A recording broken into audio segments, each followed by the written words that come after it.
¿Qué tal, chicos? Buenos días, soy el profesor Martín y vamos a trabajar hoy día la clase que corresponde al Imperio Romano.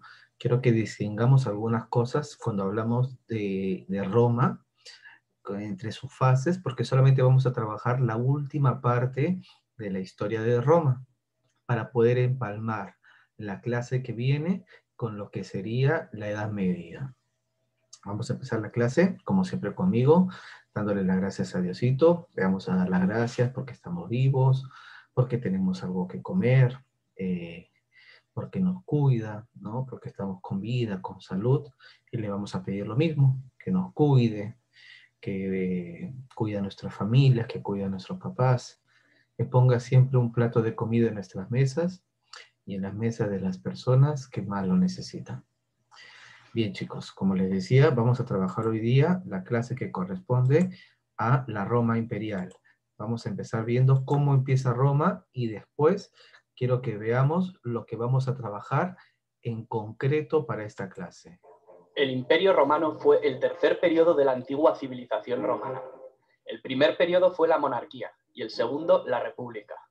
Repasemos muy brevemente el origen de Roma. Según la tradición romana, el origen de Roma se remonta a los hermanos gemelos Rómulo y Remo, que de bebés fueron amamantados por la loba Capitolina. Más tarde, Rómulo mató a Remo y fundaría la ciudad de Roma sobre el monte Palatino, convirtiéndose en su primer rey. La forma política de Roma será la monarquía hasta que fue expulsado el último rey, Tarquinio el Soberbio. Después de la expulsión del monarca se creó un senado permanente que decidió abolir la monarquía, convirtiendo a Roma en una república. Durante la etapa republicana, su principal competidora fue la ciudad púnica de Cartago. Las guerras púnicas llevaron a Roma a salir de sus fronteras naturales, en la península itálica, y a adquirir poco a poco nuevos dominios que debía administrar, como Sicilia, Cerdeña, Córcega, Hispania y Liria.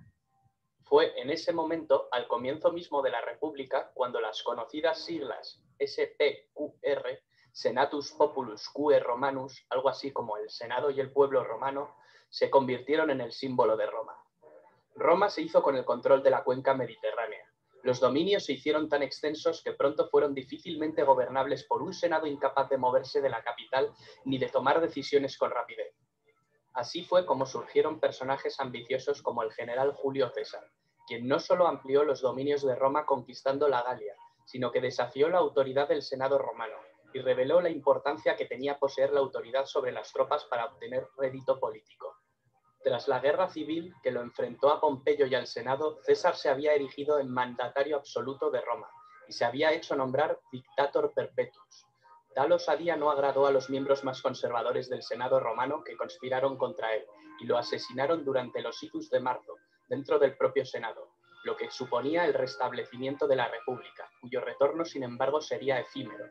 El precedente no pasó desapercibido para el joven hijo adoptivo de César, Octavio, quien se convirtió años más tarde en el primer emperador de Roma, tras derrotar en el campo de batalla primero a los asesinos de César y más tarde a su antiguo aliado, Marco Antonio, unido a la reina Cleopatra de Egipto, en una ambiciosa alianza para conquistar Roma. A su regreso a Roma, el poder de Octavio fue enorme, tanto como lo fue la influencia sobre sus legiones. En el año 27 a.C. se estableció una ficción de normalidad política en Roma, otorgando a Augusto por parte del Senado el título de Imperator Caesar Augustus, el título de emperador, que significa vencedor en la batalla. Lo convertía en comandante de todos los ejércitos. Formalmente nunca aceptó el poder absoluto, aunque de hecho lo ejerció. Aseguró su poder manteniendo un frágil equilibrio entre la apariencia republicana y la realidad de una monarquía dinástica. Los primeros emperadores desde Augusto hasta la muerte de Nerón, es decir, entre el 27 a.C. y el 68 después de Cristo, formaron la dinastía Julio-Claudia. Bien, hasta ahí. Entonces, la historia de Roma se divide en tres partes. Para los efectos de esta clase nos vamos a centrar en la última parte, es decir, en la Roma imperial. No podemos abarcarlos todos porque no me da tiempo para una sola clase, ni tampoco para ustedes para poderlo recordar, ¿no? Entonces, vamos a centrarnos, como les digo, en el imperio y cómo cae el imperio. Solamente la última parte de lo que va a ser la historia de Roma. Luego del fin de la República que es la etapa previa. Antes del imperio estaba la república. Roma se va a convertir en un imperio, para cuya administración se creó un sistema eficiente. Augusto y el establecimiento del imperio. Como bien veíamos en el video, el primer emperador, ese va a ser su cargo, va a ser Augusto, ¿no? Cuyo nombre era Octavio. Luego de un siglo de guerras civiles, Octavio logró establecer el orden en Roma y concentró en su persona todos los poderes y atributos del Estado.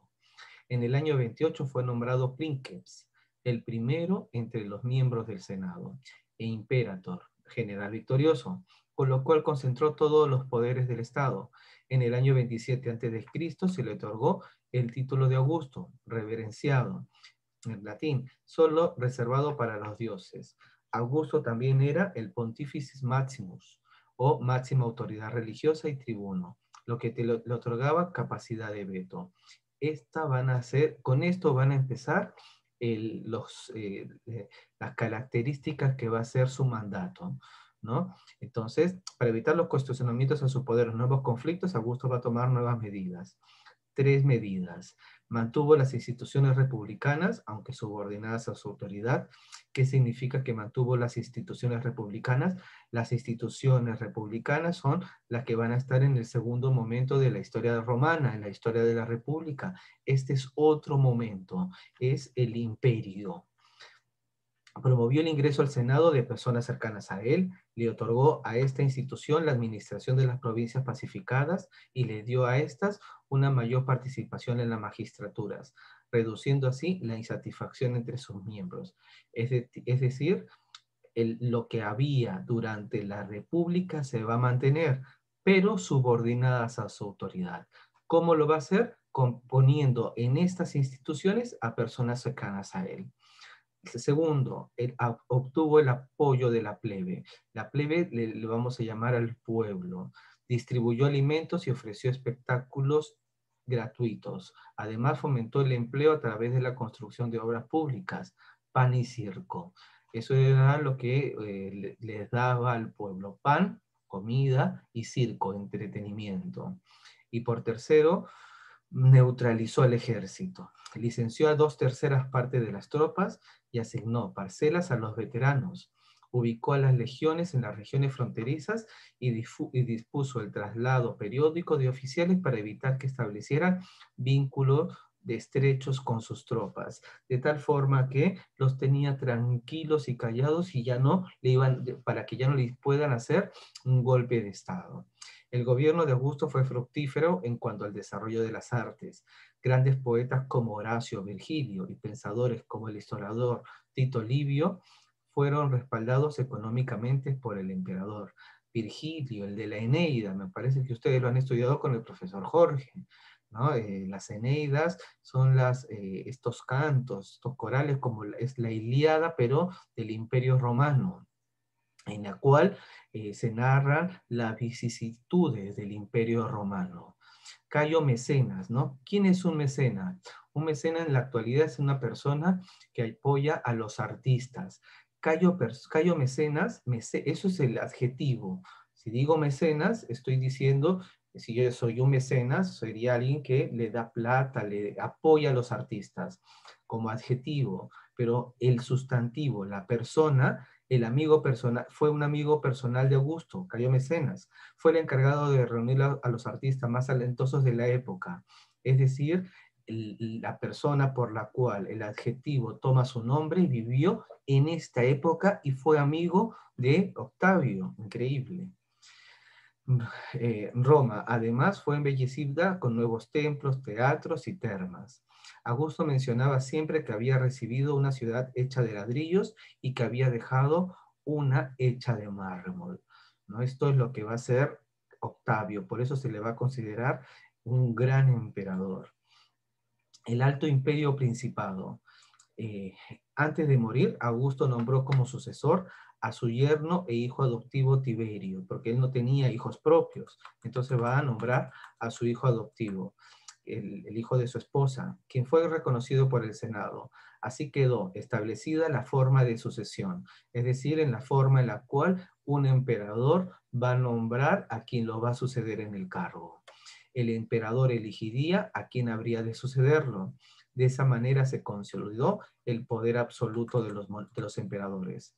Durante el Principado, el Imperio Romano obtuvo la hegemonía sobre la cuenca del Mediterráneo y alcanzó su máxima extensión territorial. Desarrollo económico. En los gobiernos de grandes emperadores como el propio Augusto, Claudio, Vespasiano, Trajano, Adriano y Marco Aurelio, Roma y las demás ciudades se llenaron de grandes construcciones y obras públicas. Además, el arte y la ciencia van a florecer. Las dinastías imperiales romanas. Vamos a tener 4 dinastías imperiales romanas. La Julio-Claudia toman estos nombres por la familia a la cual pertenecen.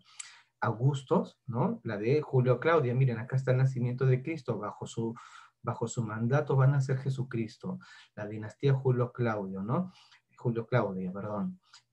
Augusto, Tiberio, Calígula, Claudio y Nerón son los representantes de esta dinastía imperial. Son 4, les había dicho. La Julio-Claudia, empezando con Augusto y terminando con Nerón, la Flavia, Vespasiano y Dominiciano, en el medio va a estar Tito, y la Ulpio Aelia, desde Trajano hasta Cómodo, y la Severa. La Ulpio Aelia, se le va a denominar la de los Antoninos. La dinastía de los Antoninos es el mejor siglo en la historia de la humanidad. Lo van a decir casi todos los estudiosos que han estudiado la historia de Roma. ¿Por qué? Porque era el mejor momento para vivir, a mí me hubiese gustado vivir en este siglo, ¿no? Entre el 100 y el 200 después de Cristo. Estos emperadores, la Ulpio Aelia, se le van a denominar, como les decía, los antoninos. ¿Por qué se le van a denominar los antoninos? Porque eran los magnánimos. Marco Aurelio era un filósofo, ¿no? Antonino era uno de los más famosos. Marco Aurelio era un filósofo, y se imaginan, filósofo y regentaba todo el imperio. Esta es la edad de oro de la antigua Roma. Después va a venir la última, ¿no? La dinastía Severa, que va a ser justamente, va a tener por este nombre, por el honor, por el Alejandro Severo, que va a ser el último de estas dinastías. Es una época de complicaciones económicas, complicaciones administrativas, guerras. Entonces, esta es la época, la última parte que va a corresponder a la Roma, a la historia de Roma, la Roma imperial. ¿Cómo se administraba el imperio? Recordamos que es distinta la administración, es distinto el sistema económico de lo que había previamente, sobre todo cuando pensamos en la república, inclusive los estratos sociales, la economía, son distintas formas. Acá estamos en otro momento de la historia de Roma. La gran extensión que alcanzó el Imperio Romano condujo a los sucesores de Augusto a realizar reformas en la administración de los territorios conquistados. Las más importantes fueron las siguientes: creación de 2 tipos de provincia. Acá vamos a verlas, ¿no? Acá en la leyenda. Las provincias senatoriales y las provincias imperiales.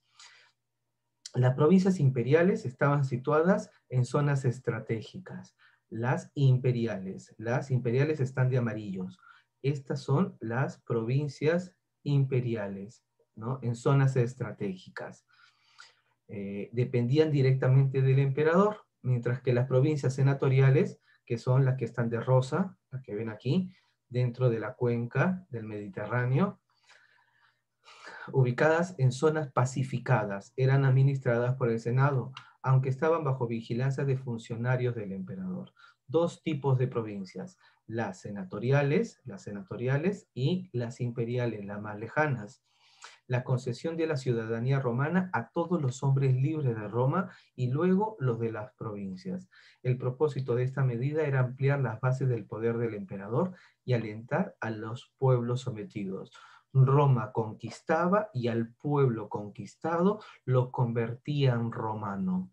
Esa era una particularidad de Roma. No podemos entender la civilización actual occidental si no entendemos cómo funcionaba Roma. Roma hemos heredado el derecho romano, alocuciones en latín, el idioma que poseemos. El idioma que poseemos proviene de Roma, ¿no? Proviene de latín. Es por eso que nosotros somos América Latina, porque hablamos un idioma que es producto de una variante del latín, ¿no? Que se va a desarrollar en esta parte del continente europeo, en España.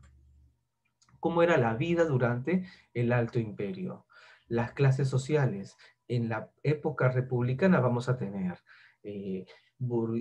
plebeyos, vamos a tener patricios y esclavos. Ya no. En el imperio ya no. Durante el imperio conocido como el Alto Imperio, la sociedad romana vivió una gran prosperidad, aunque se mantuvieron profundas desigualdades. Clases sociales.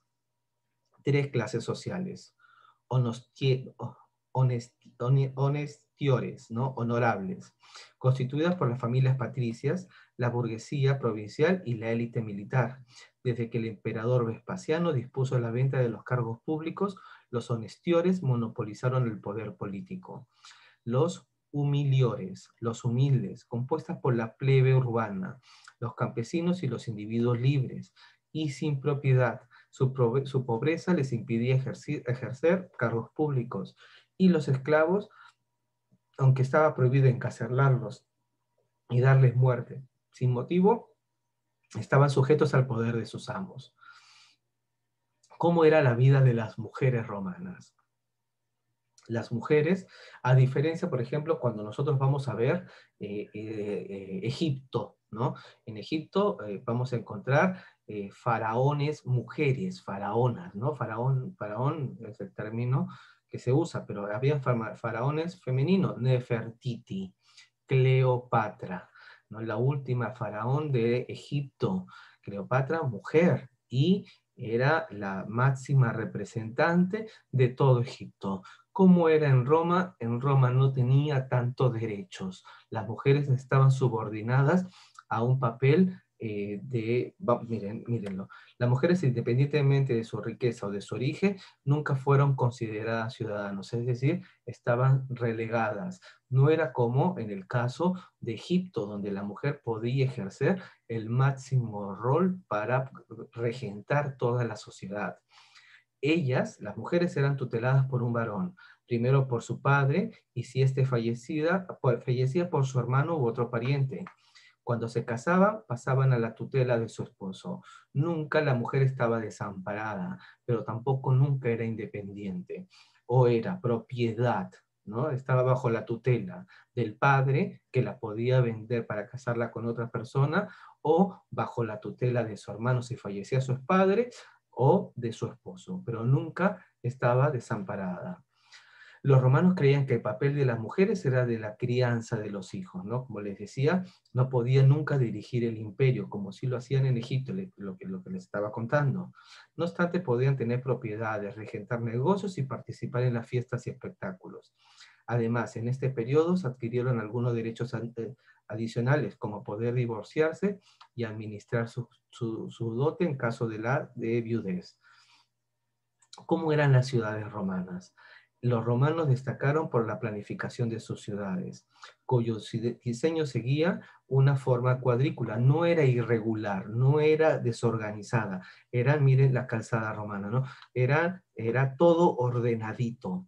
Estaba hecha de adobe y podían tener hasta 4 pisos. Los domus, en cambio, eran la vivienda de lujo donde vivían patricios y plebeyos enriquecidos. Esto eran los domus, ¿no? Dominus es el señor, domus es la casa. Constaba de una sola plaza, de una sola planta, perdón, tenía un patio interior, mira, acá lo van a ver, ahorita lo vamos a señalar, y estaba adornada con mosaicos. Las ciudades también disponían de espacios públicos para el esparcimiento, las termas y los baños públicos y los anfiteatros para la exposición, para la exhibición de espectáculos, los teatros para la representación de las comedias y las tragedias, y los circos para las carreras de cuadrigas. Acá vamos a ver el caldarium, que se tomaba los baños de agua caliente, lugar para baños, ¿no? Reconstrucción de una terma. Una terma es como un baño público, eso es una terma. El frigidarium, donde se tomaba agua fría, agua caliente, agua fría.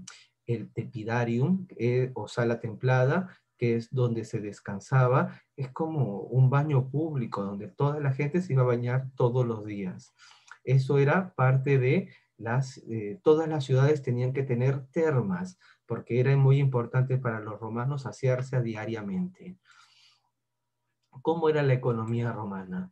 La economía del imperio dependía fundamentalmente de la agricultura, es decir, la agricultura era la base del imperio romano, la cual se desarrolló en distintas propiedades. En zonas donde la romanización fue lenta, como en las Galias, la Galas es aquí, donde ahora es Francia, al norte de Roma. La agricultura se centró en pequeñas parcelas que producían el autoabastecimiento, se abastecían a sí mismas. En otras zonas, como Roma o el norte de África, existían los grandes latifundios dedicados al monocultivo, a un solo cultivo. Este tipo de propiedades se concentraban en llanuras cercanas a caminos o ríos para poder transportar y distribuir la producción. El Estado también era propietario de tierras, la que se obtenía mediante confiscaciones y donaciones. Entonces, la agricultura, el eje principal de la economía, con distintas vertientes, si era en Roma o en el norte del África o en la Galia. La artesanía era otra actividad económica importante. Se desarrolló en las ciudades donde estaban los talleres en los que trabajaban los artesanos. La minería se centraba en la explotación de oro, plata, hierro, cobre, estaño, plomo y mercurio.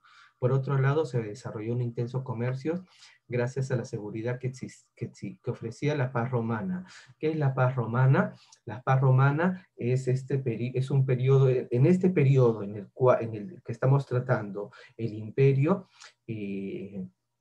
no hay guerras en este periodo en específico. No hay guerras, ni guerras civiles, ni guerras contra otros pueblos. Entonces, todo el mundo ha sido pacificado. Entonces, hay seguridad.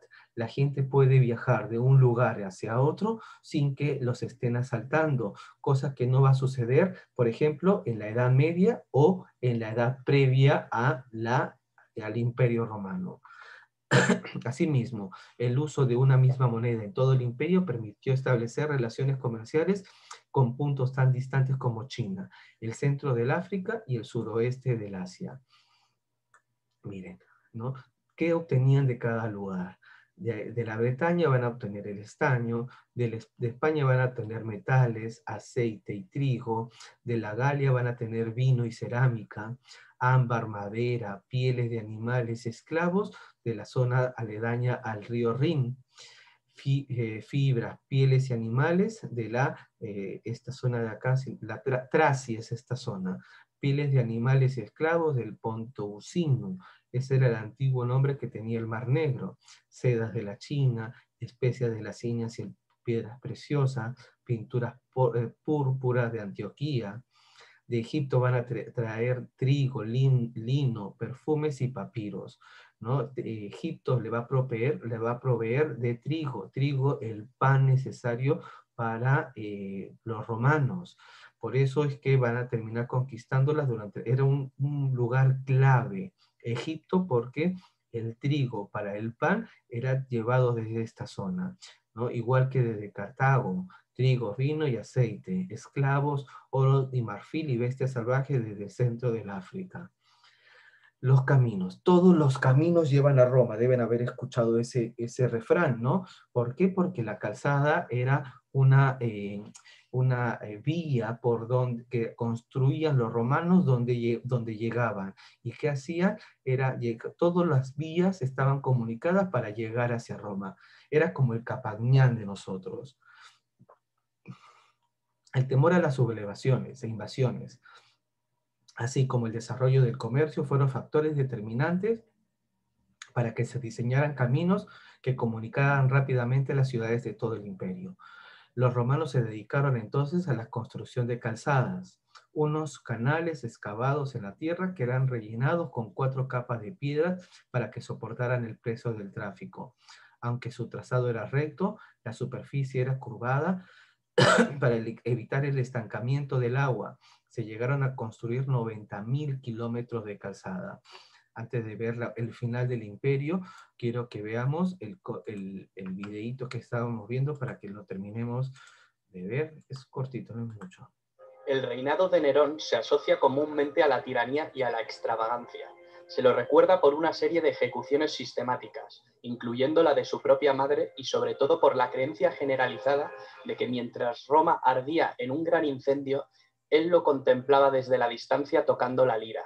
Tras el periodo del 68 al 69, el año de los 4 emperadores, dio paso a la dinastía Flavia. A los Flavios le sucedieron la dinastía de los Antoninos, que trajeron la época dorada. En esta época, a lo largo del siglo II, el imperio alcanza su máximo esplendor. Destacar la figura del emperador Trajano, nacido en Hispania. Fue el primer emperador romano nacido en una provincia de Roma. Fue un gobernante eficaz y querido por su pueblo. Bajo su reinado, el imperio alcanzó su máxima expansión. El último de los llamados 5 buenos emperadores de la dinastía antonina fue Marco Aurelio, al que le sucedió su hijo natural Cómodo, con el que reaparecerían muchos de los problemas previamente presentes en cuanto a sucesiones e inestabilidad. Tras el asesinato de Cómodo por su guardia pretoriana, el imperio se sumió en una época de confrontación civil, tras la que asumió el trono Septimio Severo, quien instauró la dinastía Severa, que termina con Alejandro Severo. Después entramos en lo que se conoce con la crisis del siglo III, un periodo de 50 años de duración. Es un periodo de profunda crisis, durante el cual se producen fuertes presiones de los pueblos exteriores y una fuerte crisis política, económica y social en el interior del imperio.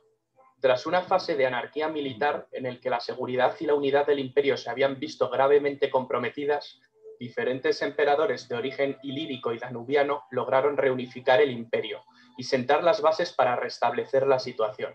Esta crisis se estabiliza con el ascenso de Diocleciano, que llevó a cabo un importante programa de reformas. El emperador Diocleciano comprendió que el imperio era demasiado vasto para gobernarlo en circunstancias tan graves y decidió trocearlo.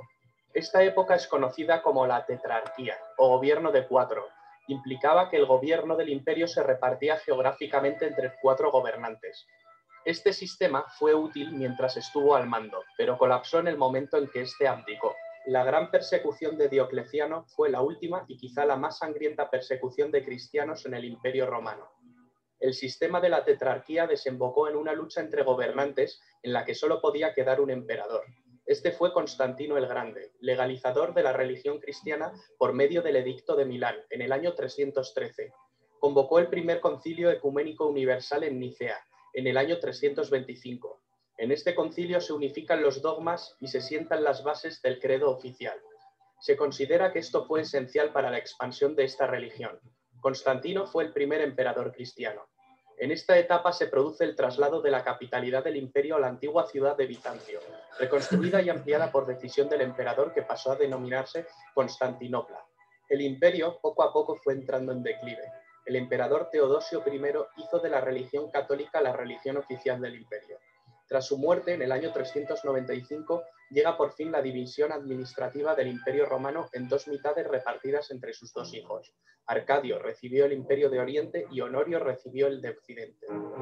El Imperio Romano de Occidente, terriblemente desgastado tras las incansables incursiones bárbaras y el malestar social por la mala gestión de las tierras, desapareció en el año 476. Bien, antes de terminar de ver el video, quiero que repasemos lo que estamos viendo sobre la Roma imperial para ya terminar la clase. ¿Cómo es que va a terminar el imperio, no? Como estamos viendo en el video, el imperio vamos a ver cuáles son los factores que van a hacer que el imperio entre en crisis. Van a ser, como siempre analizamos en la materia, factores. Vemos características, vemos factores, que son las cosas que tenemos que entender. Luego de 2 siglos de estabilidad política y prosperidad económica que caracterizó al mundo mediterráneo bajo la dominación de la Roma imperial romana, sobrevino un periodo de decadencia. Mire, Roma se encontraba, todo esto es el Imperio Romano. Si todo esto es el Imperio Romano, miren la ubicación de Roma. Roma se va a encontrar en el centro de todo el imperio. Su ubicación era estratégica para poder dominar todo este vasto, toda esta vasta región. Pero va a pasar algo que ellos no manejaban. En el 235, el emperador Alejandro Severo fue asesinado por sus propias tropas, situación que reflejó lo debilitado que se encontraba el sistema político imperial. Los factores que influyeron en la crisis van a ser la enorme extensión del Imperio Romano, ello hacía difíciles y lentas las comunicaciones, así como la ejecución de disposiciones que se establecían en Roma, lo que permitió a los funcionarios provinciales adquirir mayor autonomía. Por el norte, los germanos, a los que se le llamaban bárbaros, aprovecharon la debilidad del imperio para realizar incursiones y saqueos, ¿no? Los germanos a los alemanes, le diríamos nosotros, ¿no? ¿Por qué? Porque la frontera, la Galia, Francia, acá al norte van a estar los pueblos que después vamos a ver, los pueblos bárbaros, los visigodos, los ostrogodos, los vándalos, los sajones, los berugindios, ¿no? ¿Por qué? Van a venir los hunos del este. Mira, acá está, esto lo va manejando bien. Los hunos empujan a estas tribus bárbaras que van a venir, los eslavos, los anglos. Todos estos son los que nosotros ahorita le llamaríamos los alemanes.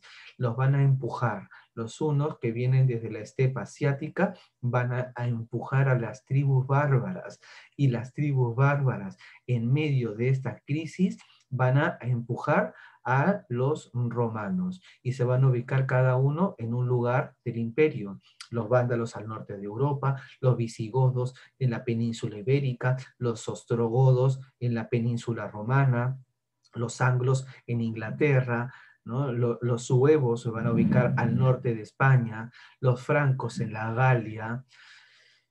Esto lo vamos a ver cuando veamos las siguientes clases, el inicio de la Edad Media y la caída de Constantinopla. Entonces, el primer factor, la enorme extensión del Imperio Romano y el empuje de los hunos a los bárbaros, a los pueblos que nosotros vamos a llamar germanos, la germanización de Roma. Segundo, la crisis política y militar.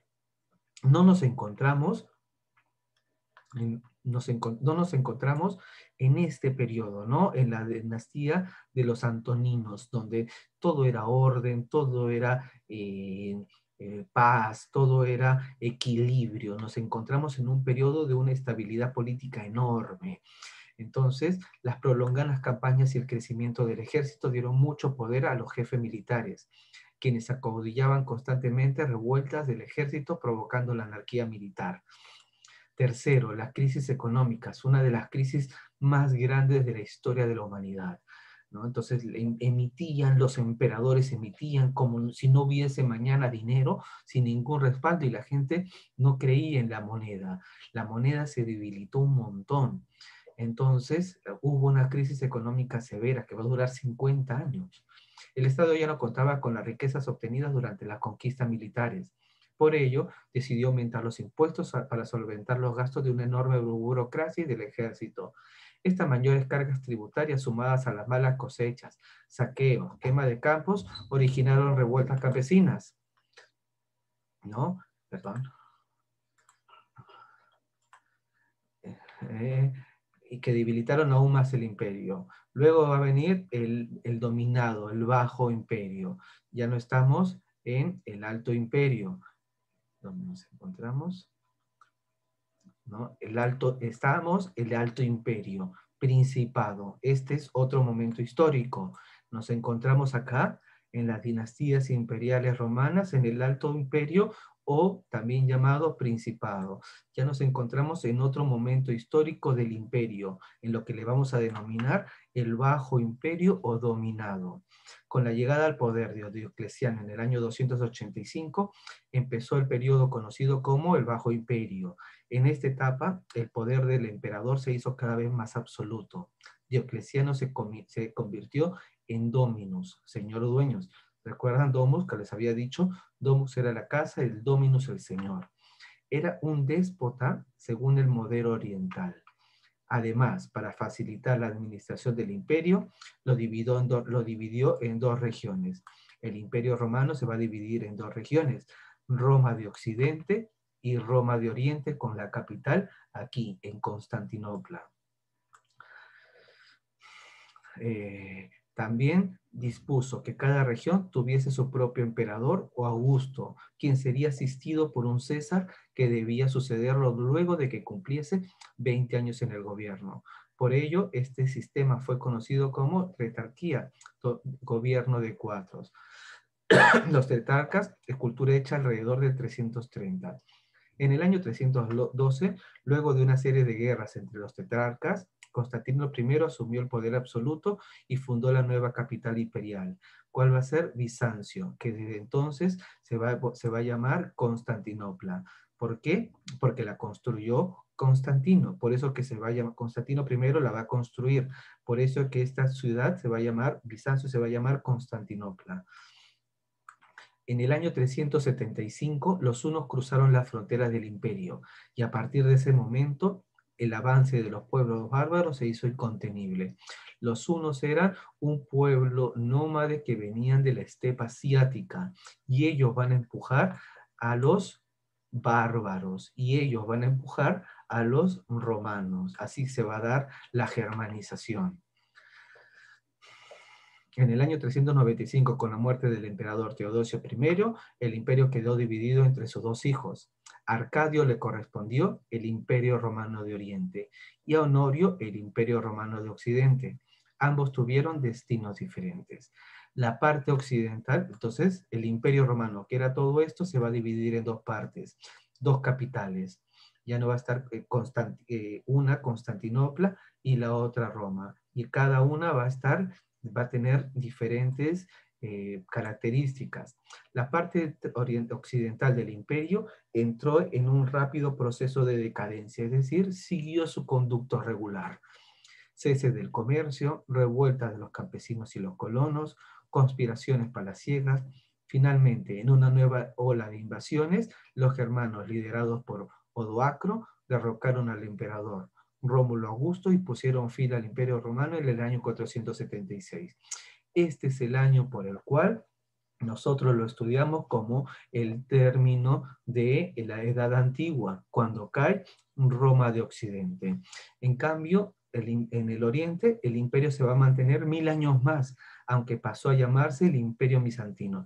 Se va a llamar el Imperio de Roma de Oriente. Bizantino es un nombre que se le pone en la actualidad, los historiadores modernos, ¿no? Entonces, así es como termina Roma. Este es el final de Roma.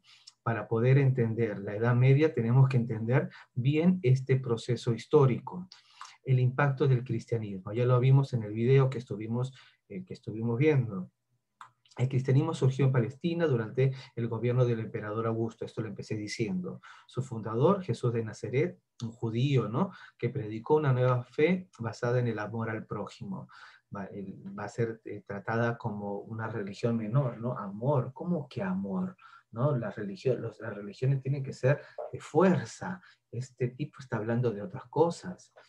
Según la tradición cristiana, las ideas de Jesús fueron consideradas blasfemas por la autoridad religiosa judía, que inició un proceso judicial que concluyó con la decisión de la autoridad romana de crucificar a Jesús. Al igual que los judíos, los cristianos eran monoteístas.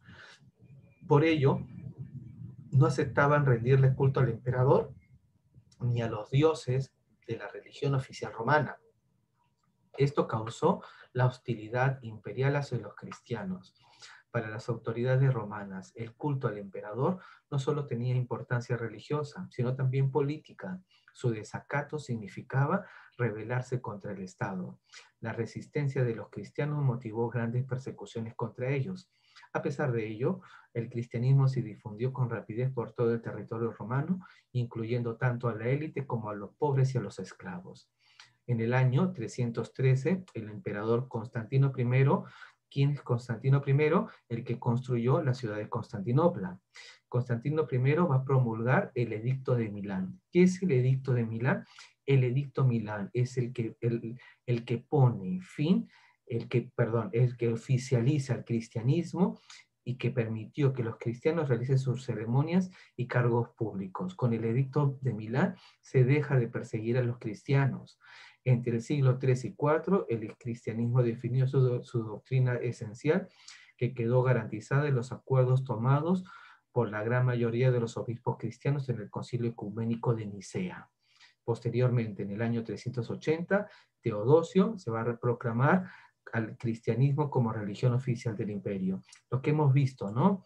Lo que hemos visto en el video. Así va a caer el imperio. Solo quiero que terminen de ver el video porque es bien interesante. Está bien hechecito este video, me gusta un montón. Fecha en la que se inicia la Edad Media. El Imperio Romano de Oriente perduró cerca de 1000 años más. El Imperio Bizantino, que acaba adoptando el idioma griego, sobrevivió hasta el año 1453, fecha de la caída de Constantinopla, la actual Estambul. Con el colapso del Imperio Bizantino, último vestigio del Imperio Romano de Oriente, finaliza la Edad Media, dando inicio a la Edad Moderna. El Imperio Romano en su época dorada estuvo en constante expansión, pero dentro de las fronteras del imperio reinaba la paz, lo que se conoció como Pax Romana, que permitió al imperio alcanzar su máximo desarrollo económico, comercial y territorial. En la cúspide de su poder, el Imperio Romano dominaba 3 continentes y numerosas urbes. Allí donde conquistaba, construía. La mayor evidencia del poderío del Imperio Romano es quizá su arquitectura y su ingeniería. Anfiteatros donde se presenciaban espectáculos de luchas de gladiadores, circos donde se realizaban carreras de cuadrigas, teatros que vieron representaciones de tragedias y comedias, termas, acueductos, calzadas, templos para los dioses, basílicas para administrar justicia, porque no solo nos dejaron un gran legado arquitectónico, una de las mayores herencias fue quizá el derecho romano, uno de los más importantes cuerpos de legislación de la humanidad, y sin duda alguna el primero de Occidente y base del derecho actual. El Imperio Romano consiguió dominar una vasta extensión territorial, con unas mismas costumbres, un mismo modus vivendi para una ciudadanía multiétnica. Este dominio territorial no fue posible sin el ejército más poderoso del mundo y sus unidades de infantería, las legiones. Durante el imperio, el ejército estaba formado por 30 legiones de unos 5.300 hombres cada una. Cada legión se dividía en 10 cohortes, y estas a su vez en centurias. La centuria era la unidad básica de infantería, formando la espina dorsal de las legiones. Cada centuria constaba de 80 hombres y era comandada por un centurión. Para entrar en la milicia, una condición indispensable era ser ciudadano romano. Los esclavos lo tenían completamente prohibido.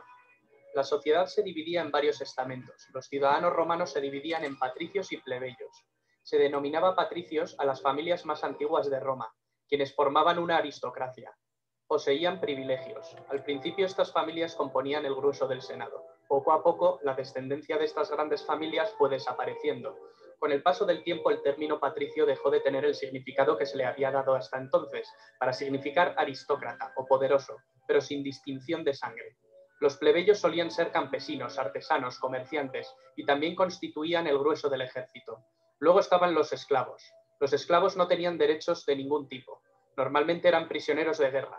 El número de esclavos en Roma llegó a ser enorme con la expansión del imperio. Se les obligaba a hacer los trabajos más duros. Se puede decir que su destino dependía de la benevolencia o crueldad de su amo. Muchos de estos esclavos eran utilizados para satisfacer las ansias de diversión del emperador y del pueblo. Los esclavos podían ganar su libertad de diversos modos. A los esclavos liberados se les llamaba libertos. Para bien o para mal, Roma está enraizada en nuestras tradiciones políticas, culturales y literarias, en nuestra forma de pensar. Es imposible entender la idiosincrasia de Occidente sin la civilización romana. Bien, hasta acá el video. Ahora quiero que vean la tarea que tienen que hacer el día de hoy. La tarea, ¿no? Aquí está. Entonces, lo primero, el siglo de Augusto, ¿no? Medidas de Augusto, las 3 que les dije. Mantener las instituciones republicanas, pero ¿cuál era su importancia? Obtener el apoyo de la plebe, ¿qué era lo que se les daba? Su importancia. Neutralizó el ejército. ¿Cómo lo va a neutralizar? ¿Y por qué va a ser, por qué va a ser importante? Los emperadores de Roma, ¿no? Hemos visto estas 4 dinastías, las 4 casas dinásticas. Entonces ustedes van a colocar aquí la casa dinástica y los siglos en los cuales van a estar. Calígula, Nerón, Trajano y Caracalla. ¿no? Entonces lo colocan acá, termina de completar la información. Aquí, ¿crees que los gobiernos contemporáneos también hacen uso de la política del pan y circo? Ya les expliqué lo que era del pan y circo, no es para tener calmadas a las personas. Se les da plata para que tengan un poco de pan y se les da entretenimiento. Ahora en la actualidad, ¿siguen haciendo esto? ¿Por qué? Esa es su opinión, ¿no? Para los antiguos romanos acudían a espectáculos como el círculo del teatro. ¿Qué tipo de distracciones serían en la actualidad? Colóquenlos ahí. Siguiente, las ciudades romanas. Observa la imagen. Esto está en la ficha que estuvimos viendo, no la vimos en detenimiento, pero, por ejemplo, está el Coliseo romano, ¿no? Los acueductos. Entonces, ustedes van a tener que colocar ahí los nombres, ya les he dicho de un par. Redacta una breve descripción de la vida cotidiana allí, tomando como base el texto de Marcial. Voy a buscar, va a estar en el texto que van a ubicarlo ahí ustedes en el texto general. Observa la imagen de de la moneda, es un denario, en la que está representado el emperador Trajano. La inscripción que lo rodea tiene como finalidad dar a conocer sus títulos imperiales a nivel religioso, político y militar. Acá están todas las características que va a tener la moneda romana, ¿no? Entonces, vencedor de los germanos, cada letra tiene un significado. Analizar una moneda antigua. Para analizar una moneda antigua se deben considerar los siguientes aspectos. Las caras, anverso y reverso. El anverso lleva el retrato del personaje, lo que nosotros diríamos cara y sello, ¿no? Lleva el retrato del personaje que indica las características del personaje. Reverso, el sello que diríamos nosotros, indica el valor monetario. Inscripción, nombres y títulos del personaje. ¿Quién es el emperador retratado? Facilito. ¿Cómo está representado? ¿Qué lleva en la cabeza y qué representa? Inscripción de los títulos imperiales. Religiosa, política y militar. Aquí está todo, ¿no? Para que lo completen. Y características del imperio. Decadencia y siglo III. Categorías, ¿no? Clasifica los factores de la crisis. Administrativa, militar, política y económica. Luego, el impacto del cristianismo. El edicto de Milán, ya les hablamos de él, que no es lo mismo que el concilio de Éfeso. Para los cristianos, ¿qué significó? Para la historia de los derechos humanos, ¿qué significó? Y completan esto de aquí. Eso es toda la tarea. Espero que la clase les haya servido para entender y la próxima clase vamos a ver ya la Edad Media. Tenemos que meternos en la Edad Media, vamos a tratar de avanzar porque quiero terminar con la Segunda Guerra Mundial con ustedes, chicos. Espero que la clase les haya servido para entender el tema. Les mando un afectuoso saludo. Estoy pensando en ustedes. Plazo de entrega, viernes. ¿Qué es lo que me tienen que entregar? 3 cosas. Su material de estudio, ¿no? La ficha, esta que acabamos de ver, y tienen que hacerme el quizzes. De acuerdo al puntaje que van sacando, van a hacer la nota. Les mando un abrazo fuerte. Nos vemos.